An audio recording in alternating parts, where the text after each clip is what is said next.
Good afternoon and welcome to BLOXHUB in downtown Copenhagen. We are streaming live this afternoon for an hour's talk and discussions within the frame of what we call Science Talks. A warm welcome to you in the room and a warm welcome to our online viewers also. BLOXHUB is a co-working space here in Copenhagen, for those of you who don't know who we are, and an urban innovation hub working within the field of creating more sustainable cities globally. We work within 3 overall domains with lots of programs, lots of activities, lots of everyday matchmaking across science and business. Within 3 fields we have labeled as cities as systems, cities as nature, and cities as communities. And when we talk about cities as communities, we think that's a beautiful link to the new Science Talk series that we are introducing this afternoon, in close collaboration with our good and great colleagues from the UIA team, working on the World Congress of Architecture, which is going to take place here in Copenhagen in 2023. We're going to hear a little bit more about that a little later. The theme of the conference and the UIA conference and Congress is leaving no one behind. We've tried to up that a little bit with our theme this spring, saying that we want to leave no one and nothing behind. So we will push the agenda a little bit more in close collaboration with the UIA team. We will have in total 9 science talks within the overall topic of leaving no one and nothing behind further in 2023. And we warmly welcome you along the lines of those 9 talks. So hopefully we will see you again, not only this afternoon, but we will see you again. I think actually I forgot to present myself. My name is Torben Klitgaard. I'm the CEO here in BLOXHUB. And of course, being thrilled to welcome you all, both here in the room and online. Just a little note on why we do these science talks, because with the science talks, our purpose is to participate and engage with researchers, blending research and business and diving in to the scientific world within the built environment in general. And each science talk presents a current research topic that contributes to the many discussions amongst decision makers, practitioners and researchers, of course. So in other words, we normally say that science talks are in-depth knowledge on trending topics on demand. Now, the series we are kicking off this afternoon will address both social and our environmental issues, climate adaptation, rethinking resources, resilient communities, health, inclusivity, and partnerships for change. And also, just as for the UIA, we identify architecture as one of the main tools for achieving the 17 US SDG goals.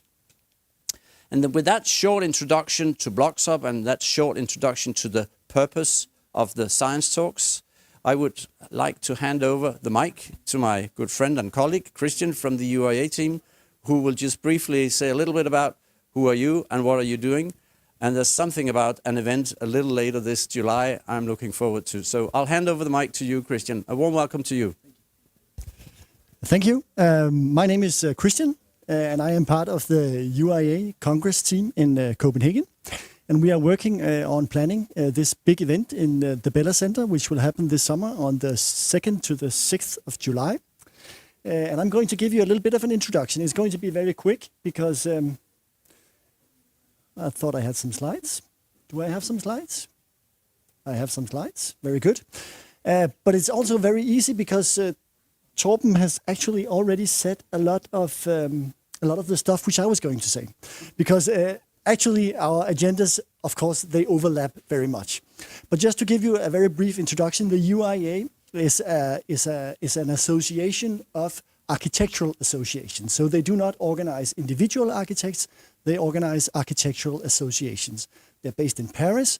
And they have 115 member sections from 115 different countries.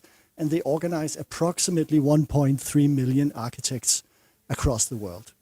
And this Congress takes place every 3 years. And this year it will be in Copenhagen in the summer. And of course, we hope to see as many of you as possible. Now, the overall agenda is, as Torben has already introduced you to, how can architecture and the built environment contribute to the realization of the Sustainable Development Goals? And we have put together this graphic for you. And the idea is, of course, with the 6 themes which Torben has already introduced, the idea is to sort of make the 17 goals, turn them into something we can work with. Because of course the 17 goals, you all know them. There are 69 sub-goals. So it's a very complicated system to work within. So we had to do something to make them more, something we can work with in a Congress context. And that's why we came up with the six themes. And the overall idea, again, this is something which Torben also touched upon.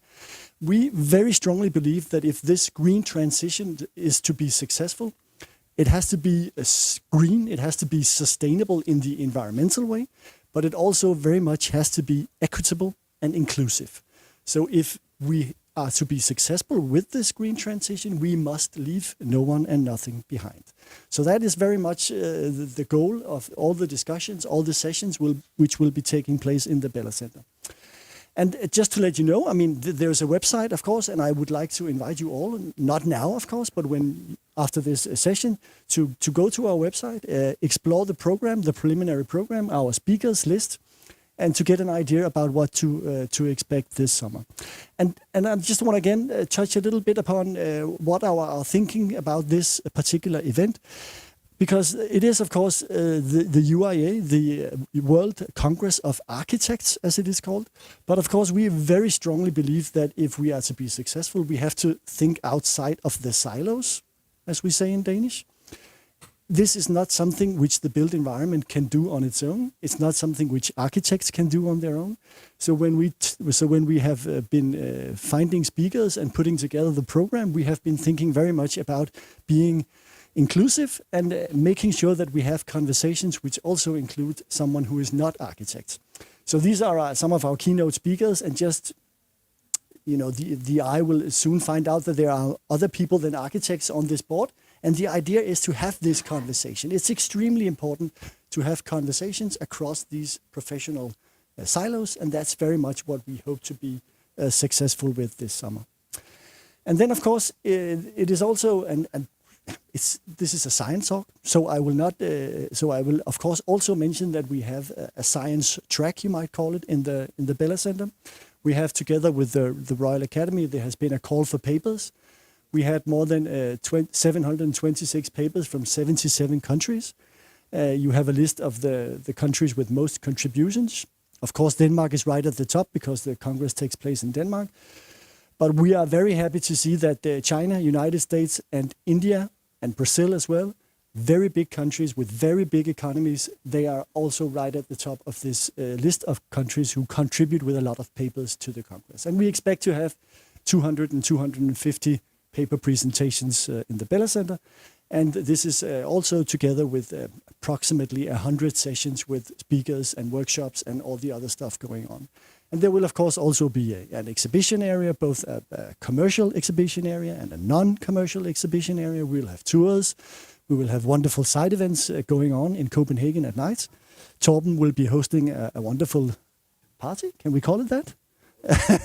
A wonderful party here at the BLOXHUB, one of the nights.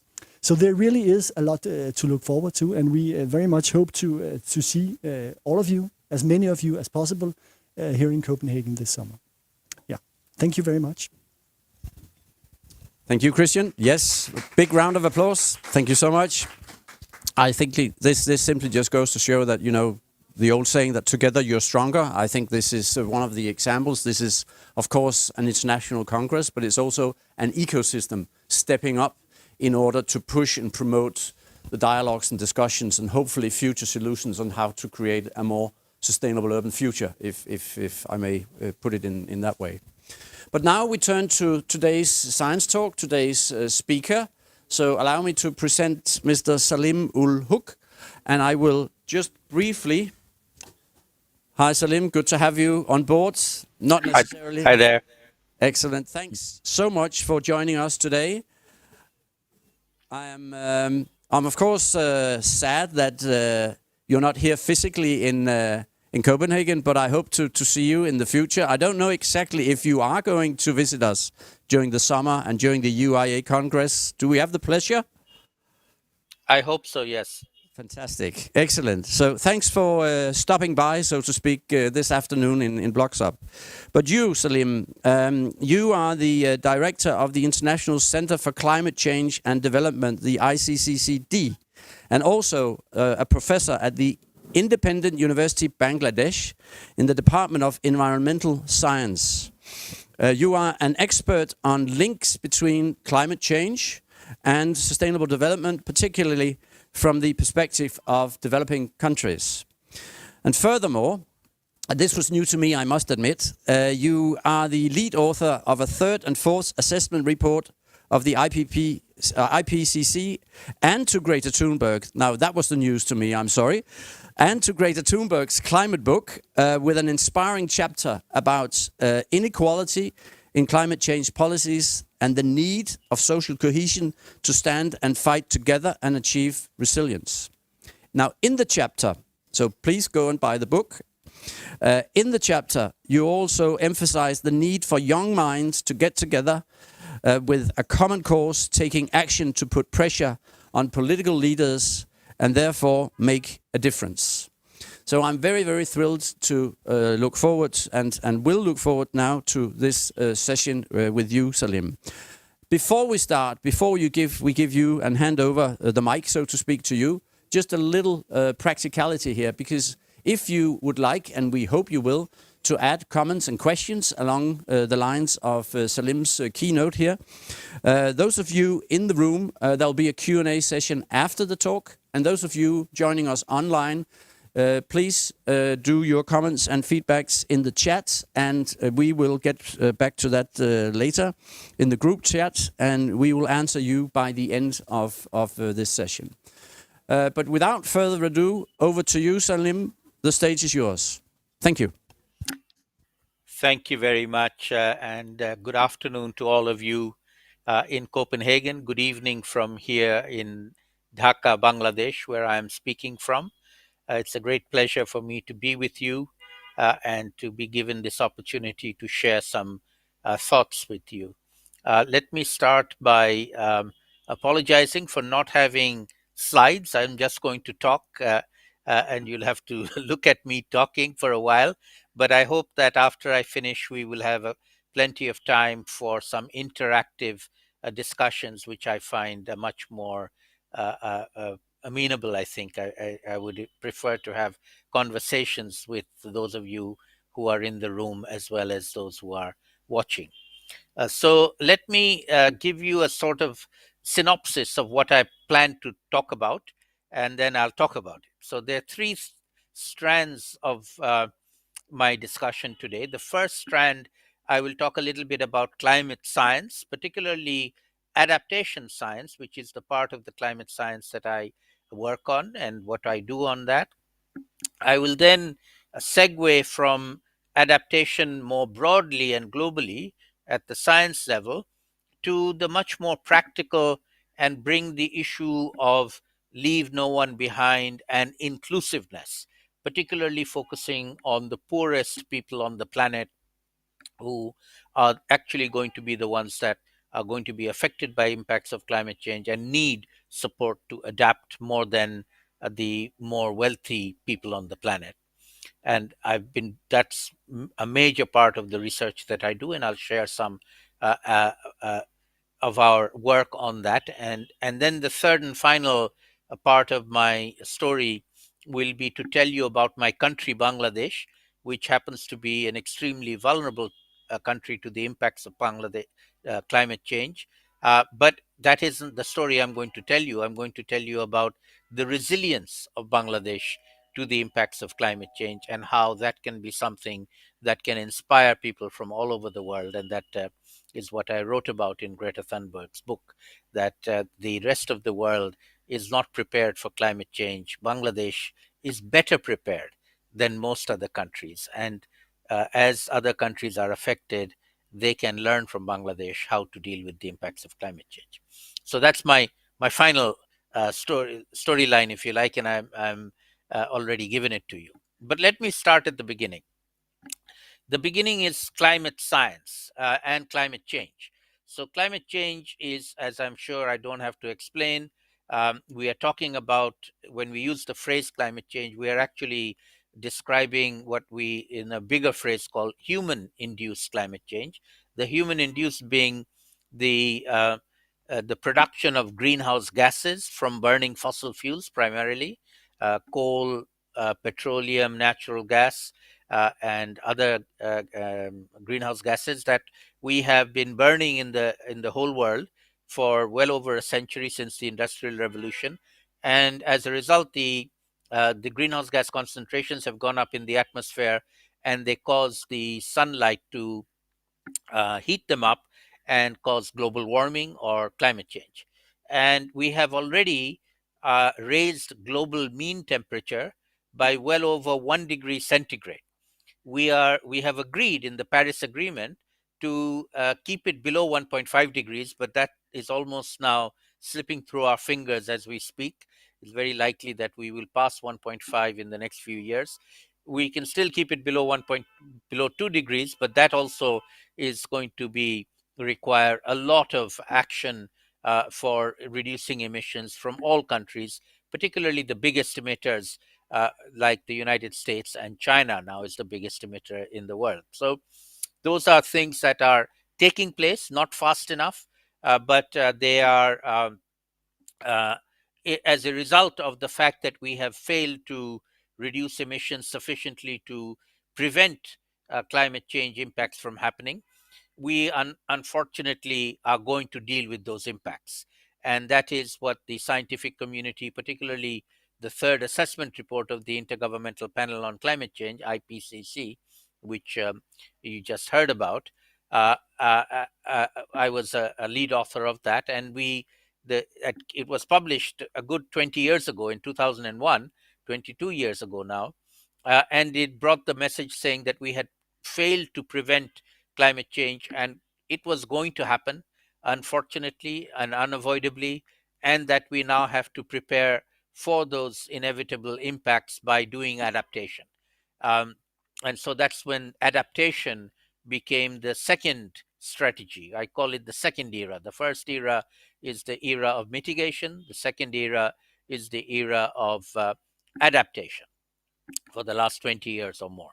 And we are uh, uh, all having to adapt whether we like it or not, and at different speeds. Now, one of the corollaries of the adaptation message was that although everybody on the planet would eventually be adversely affected by climate change, the poorest people on the planet would be the first to be affected. And this is poorest people living in the poorest countries in Asia, Africa, Latin America, including my country, Bangladesh, but also poor people living in rich countries in Europe and America, and Japan and other developed countries. They will also be hit. And when they get hit, the poor people in those countries are the ones that will suffer more. So, poor people all over the world, primarily in poor countries, but poor people also in rich countries. And therefore, the climate change adaptation agenda became linked to the development agenda. People working in development, supporting poor countries and poor people at the national level, in developing countries at the global level, in terms of support, like Denmark has the aid agency, Danida, provides a lot of support to developing countries to tackle poverty, including here in my country, in Bangladesh, tackling poverty for many, many years. In addition to tackling poverty now, they also have to tackle climate change. They had to add climate change to the portfolio of add, tackling poverty and tackling climate change at the same time. And that gave rise to a body of scientific work, which initially we called community based adaptation, working with vulnerable communities to enable them to understand the problem and to build their resilience to the problem and adapt to the problem, build their adaptive capacity. And now that language has changed slightly from community based adaptation to what we now call locally led adaptation. The primary difference between community based adaptation and locally led adaptation is that Community-based adaptation is primarily communities working with civil society organizations, mainly NGOs. It was a very NGO-led effort, whereas locally led adaptation also includes local government, and that brings in the municipalities and towns of all the world, all the countries, and including in Denmark. This is now a global movement of locally led adaptation, which includes both big towns, cities, as well as small towns and small uh, uh, uh, uh, urban conurbations around the world. Particularly those in the developing countries are particularly vulnerable to the impacts of climate change, and they are working on locally led adaptation measures to provide them with uh, knowledge on what to do and then implement. And architecture is a very important part of that. Architecture to cool houses, to warm houses where needed, and getting communities involved. So the locally led adaptation arena, which is the main research arena of myself and my center here in Dhaka in Bangladesh, is the area that we work on, providing doing research, providing the evidence and sharing that with the vulnerable communities, and enabling them to prepare themselves to adapt to the impacts of climate change. So, locally led adaptation is a major activity that we do. In fact, we run a global conference every year called Gobeshona. Gobeshona is a Bangla word for research on locally led adaptation. We used to run it as a physical conference like the one you're going to have in Copenhagen in July. But because of COVID, for the last 2 years, we couldn't do it physically. We used to do it in Dhaka in my university. We had several hundred people coming for a number of days. But over the last 2 years, because of COVID, we switched from a physical in person conference to an online conference. And because we were online, we were able to reach out to friends around the world, including incidentally in Denmark, who are doing locally led adaptation activities to share what they were doing. And we got such an overwhelming response that we ran the conference 24 hours a day for 7 days, with 8 hours in the Asia Pacific time zone to start, then 8 hours in the Europe, Africa time zones, and then 8 hours in the Americas time zones, and then around the world again, 7 days in succession, 24 hours a day. We had nearly 100 sessions from all over the world, providing, sharing information on what they were doing at the local level to do local adaptation. And as I said, we had a session from Denmark as well. And then that was such a success that we have not gone back even after COVID to the physical format. We are staying online. Last year, we did the second conference online, same format, 24 hours a day, 7 days a week. We had, just under 100 sessions. And the third conference is coming up in a few days' time from the 10th to the 16th of March. We have already received well over 100 applications to host sessions. We will announce them very soon, and they are all available online for free. I'll share the information with our BLOXHUB hosts, and they can also share it with others if they're interested. Any of you are interested to join any of the sessions. There'll be quite a few sessions on urban settings, particularly working with the Urban Slum Dwellers International. We've been working with them for a number of years, and they're doing some very interesting work on building local capacity and adaptive capacity of slum dwellers living in slums in the developing countries in particular. And so that's something that may be of interest to you. That's something that we are certainly be working on going forward, and we are very interested in finding ways to collaborate with others around the world who are working on similar topics. And I hope we might find some partners or potential partners in Denmark as well in the audience for this talk. Now, let me move on to my third part of my talk, and that is to describe what is happening here in my country, Bangladesh. So let me describe the country first. It is a small country, possibly the size of Denmark. I'm not quite sure exactly how much bigger or smaller it is, but not very much bigger than Denmark. It's less than 150,000 square kilometers, and we have over 170 million people. The population density is well over 1,300 people per square kilometer, which is normally only found in city states like Hong Kong or Singapore, but not in whole countries like Bangladesh. So extremely densely populated, geographically sitting on the delta of two of the world's biggest rivers, the Ganges and the Brahmaputra, which start in the Himalayan mountains and then wind their way through India. And then they come to Bangladesh and they pour their water into Bangladesh and then flow from Bangladesh into the Bay of Bengal and the Indian Ocean. And they cause floods. So the flooding is a periodic phenomena. We have to live with them. We've learned to live with them. We're very adapted to living with floods. But what is happening with climate change is that the floods are getting more severe. They're much more severe than we used to be before.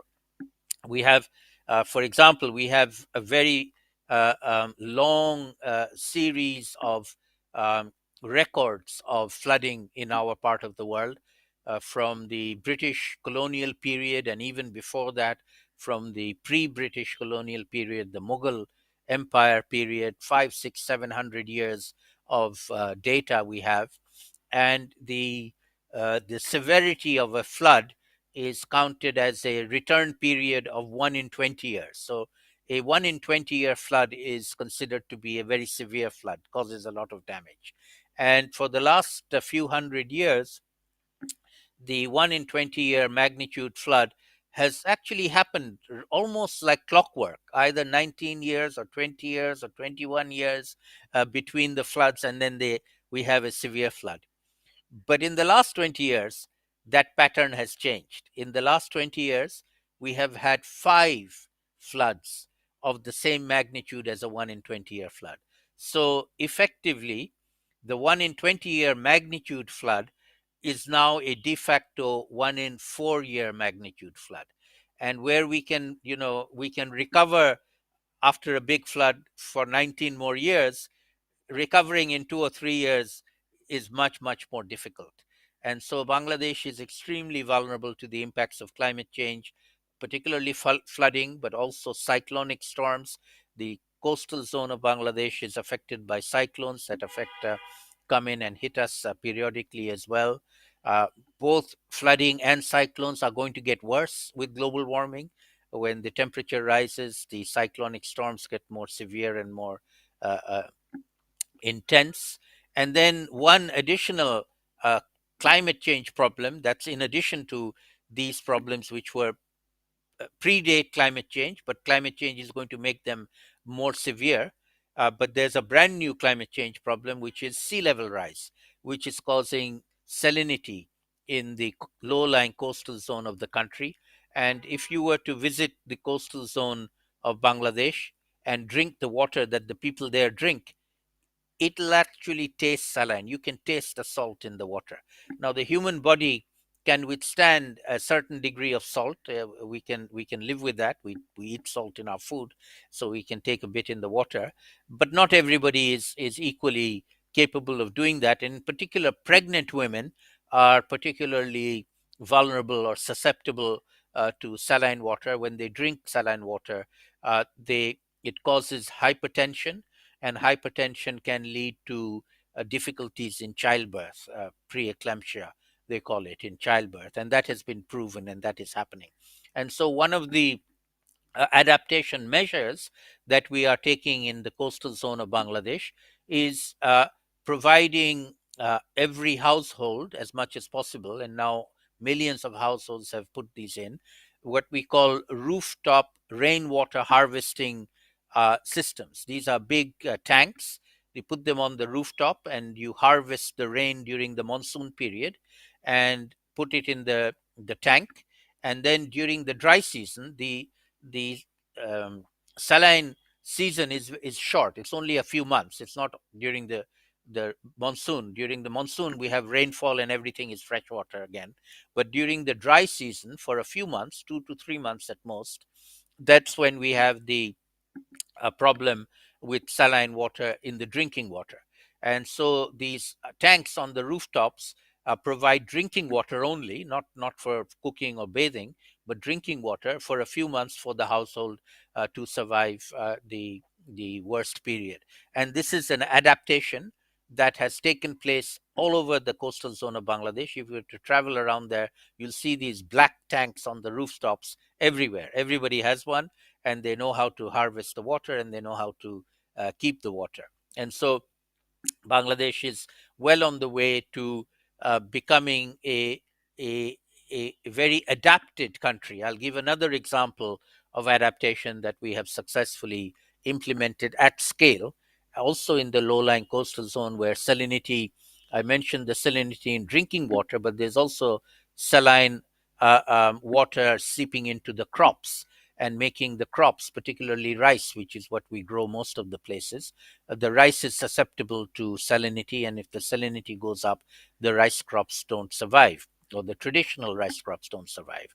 But our rice research scientists, our rice breeders, have very successfully bred and developed genetically saline tolerant varieties of rice, increasing varieties, about a dozen of them over time. And these saline tolerant varieties are distributed to the farmers. They actually cost more than the traditional varieties, but the farmers are willing to pay because the traditional varieties don't survive anymore. So they are willing to pay the extra amount for the the more saline tolerant varieties of rice, and they are growing it. So you will, if you visit the coastal zone of Bangladesh, you'll see rice still being grown, millions of farmers, millions of hectares, but not the same rice they were growing before. This is a new variety of rice that is adapted to the saline conditions. However, the story of adaptation has its limits. You know, the saline tolerant varieties, the latest variety, for example, can tolerate maybe 3 or 4 parts per thousand of salinity. But in the low-lying coastal zone, the salinity is moving faster. It's 5, 6, 7 parts per thousand. So the breeders are playing catch up. They cannot catch up. The problem is running faster than the breeders are able to catch up. And eventually they aren't able to grow rice anymore. So then they have to switch from rice to other crops that are saline tolerant. One big switch that they are doing is now growing shrimp, which shrimps can be grown in saline water. And so a lot of the farmers are now turning to growing shrimp instead of rice, and shrimp can grow in salt water. So every step of the way is a new adaptation that the farmers and the scientists in Bangladesh are developing, and they are taking it forward and enabling people to develop their knowledge and experience and stay ahead of the problem to some extent, not entirely, but to a very large extent. I'll give you another example of our disaster preparedness system, particularly for cyclones. You know, when we had cyclones in the past, big cyclones, they killed hundreds of thousands of people, literally hundreds of thousands of people. Nowadays, that doesn't happen anymore. Bangladesh has by far the world's best cyclone warning and evacuation system. We can warn and evacuate well over 3, 4 million people in the coastal zone. We have built shelters for them all over the coastal zone, so everybody can walk to a shelter within a couple of hours. Everybody gets the warning, and they know when the cyclone is coming. They go to the shelters, they take shelter. And the last big super cyclone we had a couple of years ago killed about a dozen people only, and those dozen people were fishermen who were out at sea and didn't get back to land in time. More than 3 million people on land survived. They did not get killed like they used to before. Now, that is one metric of adaptation. But then, after they survived the cyclone, they went home. A lot of their homes were destroyed because the cyclone still came and did a lot of damage. This is what we call loss and damage from climate impacts, which is now the third era of climate change. I mentioned the first era being mitigation, the second era being adaptation. And now, unfortunately, we are entering what I call the third era of losses and damages attributable to human induced climate change that are beginning to happen, and we are going to have to face them. And nobody is really well prepared. But I would argue Bangladesh is relatively better prepared than many other countries, and Bangladesh is in a position to share that knowledge with other countries. In my center here in Bangladesh, we do a lot of South-South knowledge sharing with other vulnerable developing countries, particularly the group of countries called the least developed countries. There are 46 of them, mostly in sub-Saharan Africa, but also a number in Asia, including my country, Bangladesh. This is a formal caucus group in the UN Framework Convention on Climate Change. They negotiate as a group, currently under the chairmanship of Senegal. And I've been advising that group for many, many years in the COPs, in the Annual Conference of Parties. And in particular, we have a network of universities in the least developed countries. We call it the Least Developed Countries Universities Consortium on Climate Change, LUCCC, or LUC for short. And through that network, which is an official network of the LDC group, we provide knowledge sharing. We host scientists and faculty and researchers from the different universities coming to Bangladesh. They see what we are doing, we see what they're doing, we share knowledge with each other, and we build peer-to-peer knowledge exchange across Africa and Asia in particular, learning from each other and sharing our knowledge with each other. So before I end, let me just share a few thoughts on where we need to be going together, and also build on the introduction that you heard about my contribution to Greta Thunberg's book. Greta very kindly invited me to write a piece for her, which I wrote, saying that the climate change problem is only just beginning. As I said, the losses and damages are now going to happen every day from now on. You watch your television screens and you'll see something happening. In fact, right now, there's a hurricane called Hurricane Freddy that's hit the country of Madagascar off the coast of Africa. It's going to pass Madagascar now and hit Mozambique in a few hours, and Mozambique and Zimbabwe on the coast of Africa. And we expect it to cause a lot of loss and damage in those countries as we speak. And every week you'll see something new somewhere happening that will aggravate the impacts of climate change. And no country is well prepared. To the extent that any country is taking it seriously, I would say Bangladesh is taking it seriously, and we are very willing to help others and share our knowledge with others. I mentioned the South-South learning, but we can also do South to North learning. The North can also learn from us. We can also learn from the North. It's a two-way learning process, and it's something that we would be very happy to explore and support. And one of the things that my university does and my center does is we host regularly students coming from developed countries who want to spend some time in Bangladesh. Usually these are master's students or PhD students who want to come and do the research here. We've actually had several from Denmark who have come and spent some time with us doing their field work. They do their degrees in Denmark, but they come and do their field work here in Bangladesh, and we host them as visiting researchers. And we have a program to enable them to come. We can't pay for them. They have to come with their own money, but we can look after them. We can help them with their research. We can take them around the country to go to the field and collect data and get information on how and examine how Bangladesh is tackling climate change, and then hopefully those lessons might be more universally applicable and useful elsewhere as well. So perhaps I'll stop there, and I'll be very happy to take any questions or even have a debate if anybody is interested in doing so. Over to you. All right. Thank you, Saleem, so much for this amazing talk.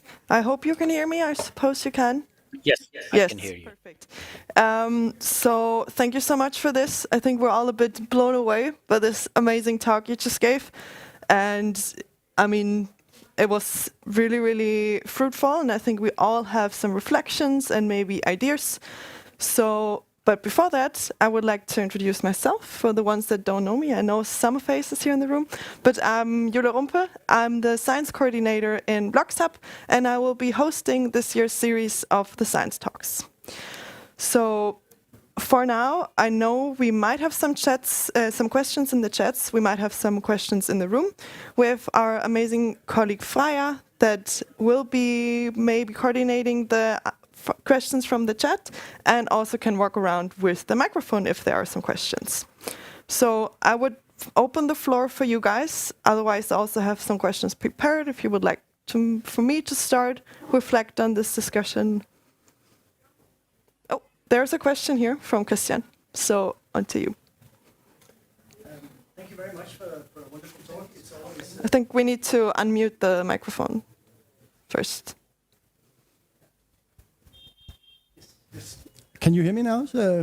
Yes. Yes, I can hear you. Thank you for a wonderful talk. And you are talking about these three phases of climate change. First, we have mitigation, then we have adaptation, and now we have loss and damage. And of course, this raises the question of who will be paying for all of these efforts. And coming from a rich country and having followed the COP process, this is always something which causes a lot of discussion and something which is being hotly debated. What is fair? How much should rich countries be contributing? And all of these issues are, of course, very difficult to settle. But perhaps you have some thoughts on how can we further this financial side of climate change? Excellent, Christian. Thank you very much. That's a very good question. So let me start by saying that on this issue, we have been having a debate for a long time, but there's actually some very good news that came out a few months ago in Sharm el-Sheikh in Egypt, where we had the 27th Conference of Parties of the UN Framework Convention, or COP27. And at that meeting, at the end of that meeting, for the first time ever, all countries agreed to set up a new funding mechanism to support the victims of losses and damages from climate change. Until now, we, the vulnerable countries, had been asking for this, but the richer countries had been refusing, saying that they didn't want to give this money. And so they have now agreed. They haven't given any money yet, but they have agreed to set up a funding mechanism to give money. And I must also commend the government of Denmark, who have actually allocated 100 million kroner to supporting loss and damage. So the ball has started to roll. Funding is beginning to happen. At the moment, the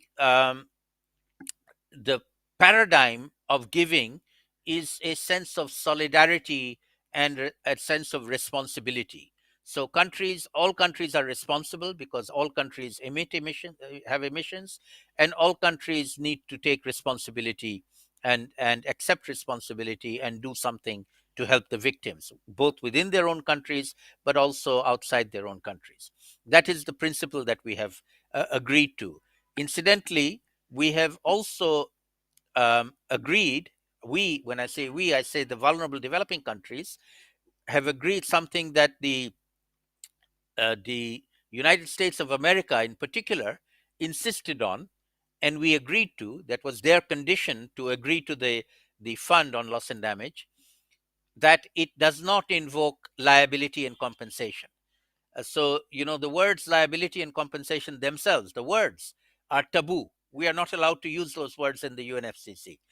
That's why we use the term loss and damage as a euphemism for liability and compensation. And we have accepted that. We have said, okay, we won't charge liability and compensation, but you accept responsibility and you give some funding out of a sense of solidarity. That's where we are right now. We are in the process of designing that and trying to raise funding for it. But in the longer run, there are a number of ideas that are being floated and put forward. Amongst them, actually having a levy or a tax on polluters, like the fossil fuel companies, who are incidentally making enormous profits at the moment with the Ukraine-Russia war going on. Tens of billions of dollars, hundreds of billions of dollars of profits, or other forms. In fact, one of the pieces of work, research that my center is doing on behalf of the least developed countries is putting together a proposal to put a small tax, a small levy on international air passengers, 5 euros only per international air passenger. And that would raise about $10 billion. The air passenger, if you fly, if you take a flight, you are a polluter, and you can afford to pay 5 euros. 5 euros is nothing in terms of the cost of your ticket, which is many hundreds of euros. It's the cost of a coffee and a croissant in the airport, so everybody can afford to pay that, and that would raise about 10 to 20 billion dollars a year, and it would be easily collectible. The airlines would collect it. So there are ideas being floated around. They have not been agreed yet, but these are now in discussion. Until now, they weren't even discussed. We were not allowed to talk about them, but now we can talk about them. So that's the good news. Great, thank you so much for that. And I think what I'm hearing from you also is especially that we need to think about this as a common responsibility. Like it's our world and we have to do it together. You can't do it alone and you can't just expect someone else to do it. We all need to take action together. Are there any more questions here in the audience or online? I see there in the corners one. Thank you very much, Saleem, for a really, really interesting presentation. My name is Pernilla, and I have a question with regards also to follow up on Christian's question. And you mentioned in your presentation the vulnerability and also the catch-up, that the frequency of the changes due to the climate change actually puts a challenge in terms of developing crops that are sustainable, in that you are behind. It's a catch-up game and you're constantly behind. Would you have at this point any experiences and insights into the transition in how to ensure to redress that vulnerability?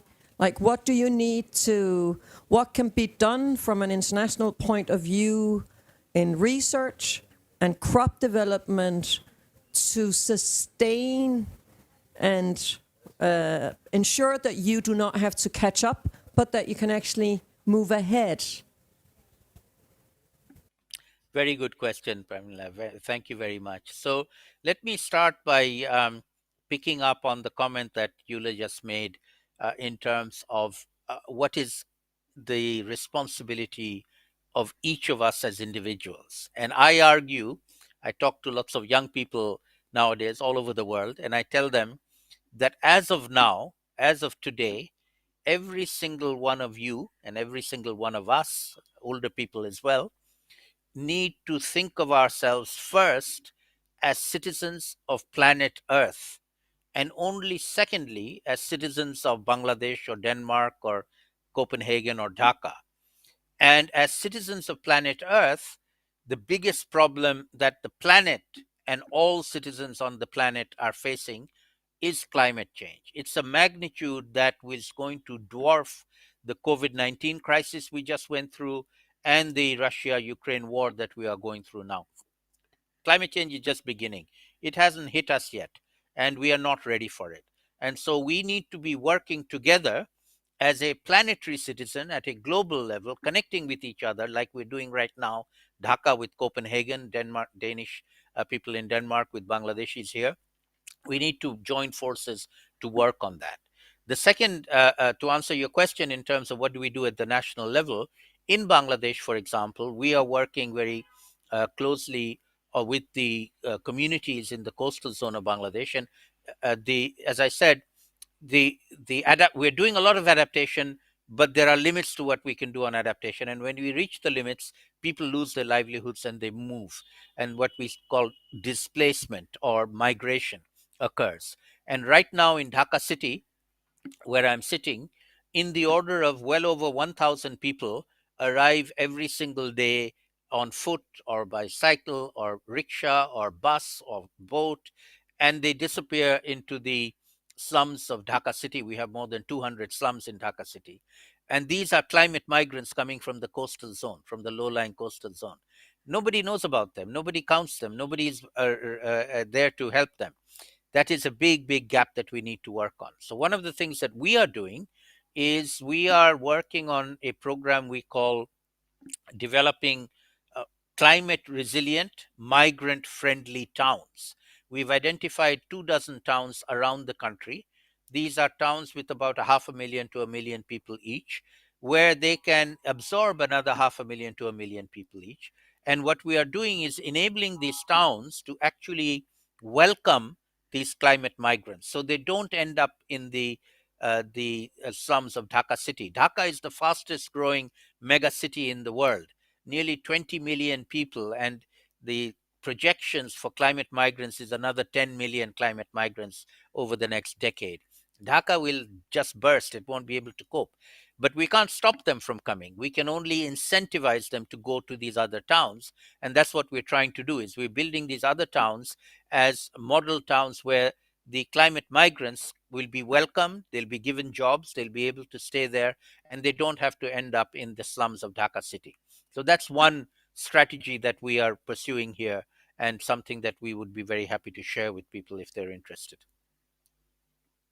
Great, thank you so much. Is there any more questions in the room, in the chat? Yes, go ahead. I think we have almost 10 minutes left. Yeah, so feel free. Yes, thank you. I just wanted to follow up because, again, so many wonderful points, but you were talking very much about, shall we call it institutional resilience? I mean, governments, municipalities, businesses, NGOs working together. But I was wondering, again, in a country like Bangladesh, there must also be a great need to work with, shall we call it, personal resilience, or because even in a rich country like Denmark, I mean, we have news stories about climate despair and people losing faith in the future, to put it in a very dramatic way. But in a country like Bangladesh, where it's concrete and right outside your windows, there must be a great need to work with personal resilience. So can you talk to us about how you do that? Yeah, absolutely, Christian. That is what I work on. You know, I'm a teacher in a university. I have students, and Bangladesh has well over 100 universities where we have hundreds of thousands of students. We are working with our students to build their resilience, to build their capacity and their knowledge, and they are then reaching out to other people around the world. Bangladesh also is very, very rich in NGOs. The biggest NGO in the whole world is called BRAC. It's a Bangladeshi NGO, which is now also an international NGO working in many countries in Africa and Asia. And it's a very, very big NGO. It's the biggest in the world, as I said. They work all over the country. And then we have thousands of small NGOs as well. So we have a very, very strong ecosystem of organizations and people and individuals who are working directly with farmers, directly with fishers, directly with shopkeepers and people living in the urban sector, slum dwellers, lots and lots of programs. And the government is also doing what it can with the resources that it has. I must say the government is doing also what it is able to do. And the government does take climate change very, very seriously. I'd say, as I said, Bangladesh is probably the one country that takes climate change the most seriously and invests in building knowledge, capacity, investment, science, and actually helping people, helping the poorest people to cope with the impacts of climate change. And you point out both the physical impacts, but also the mental impacts. So mental health impacts are quite considerable as well. And we are aware of that, and we are trying to collect evidence and ways to deal with it. Incidentally, that also speaks to the issue of loss and damage that I mentioned. We, in the loss and damage arena, we tend to divide between what we call economic loss and damage, which is very easy to understand. It's just money value of the losses. But we also have a category called non-economic loss and damage, which is not just about money. It's about mental health. It's about culture. It's about language. It's about heritage. It's about biodiversity loss. All these things are equally important, but they don't get amenable by money. Money alone is not going to solve them. They need more other things than money. They need empathy, they need solidarity, they need people reaching out and talking to each other and working with each other. And that's where the humanity comes in. We all have to work together, join forces, and collaborate to tackle this global problem. It's a global problem. We are global citizens. We are responsible for tackling it. We can't leave it to our leaders alone. The leaders are doing what they can. They're not doing enough. They need to do more. We need to make them do more. but we also need to take our own responsibility as well. Thank you so much for that. And I think it's a really interesting and so relevant point to remind ourselves that there is the social aspect to it, and we need to show empathy and also support the mental health and not only the obvious things of a house is destroyed, people are dying, but there's much more also behind it going on in people's souls, I guess. So I hear Torben has a question. Thank you, Saleem. It's Torben again. Allow me just to pose a somewhat different question to you. Now, in Denmark, we are talking about adding to the equation of combating climate change to the extent that, for example, lots of the industry within the energy production sector in Denmark is transforming as on a global scale, but especially in Denmark, from fossil fuel based energy productions to renewable energies. Of course, we have lots of companies involved in that sector doing windmills, offshore windmills, etc., etc. And you sometimes hear business leaders saying that, excuse me for the expression, that climate change is also a business opportunity, maybe the biggest business opportunity ever. Of course, with the overall goal of combating the climate change. But how do you see that in Bangladesh? Also, you gave us some great examples of the adaptation and the methods and means you are putting in place in order to combat the adaptation. But just share with us some of your views on this notion of actually looking at the climate change as a business opportunity. Very good. I agree that it is a tremendous business opportunity for businesses that want to make money out of doing good things, as opposed to businesses like fossil fuel companies who make money out of doing bad things. So there are bad businesses and there are good businesses. For good businesses, it is a very good opportunity. So let me cite two examples. Firstly, in Bangladesh, we have one of the biggest, fastest moving solar home systems around the world. More than 6 million households, that is about 20 million people, now have a solar panel on the roof with a battery inside that provides them with energy for a light or for television or for other uses at the home level. And this is done by private sector. These are private companies who provide this service to the people, and people are buying them because it's useful. It helps them with their quality of life. And Bangladesh is very, very strong on solar energy.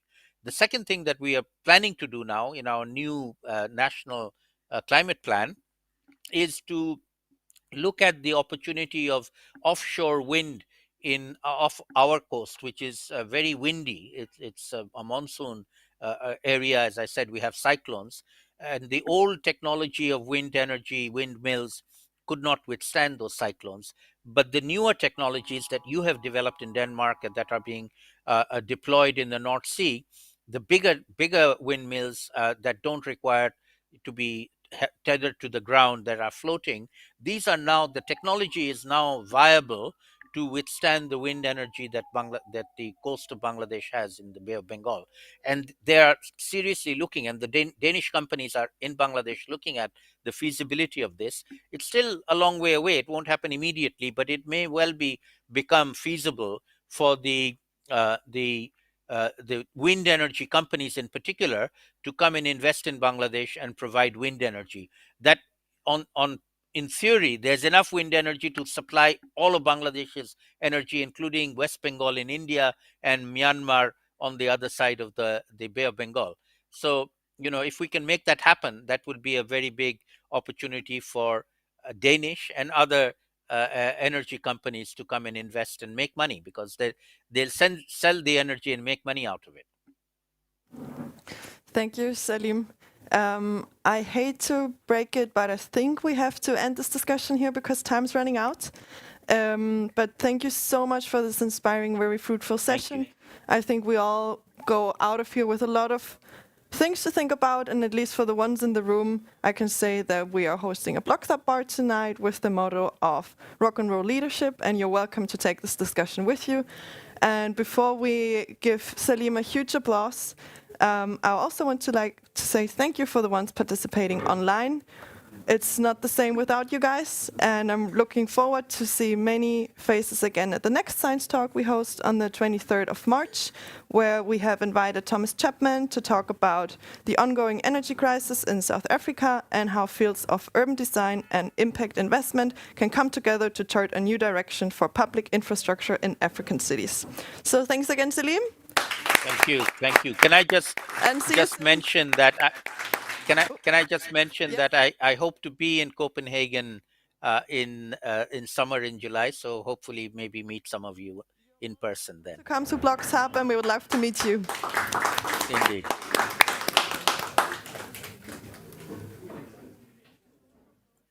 Bye-bye.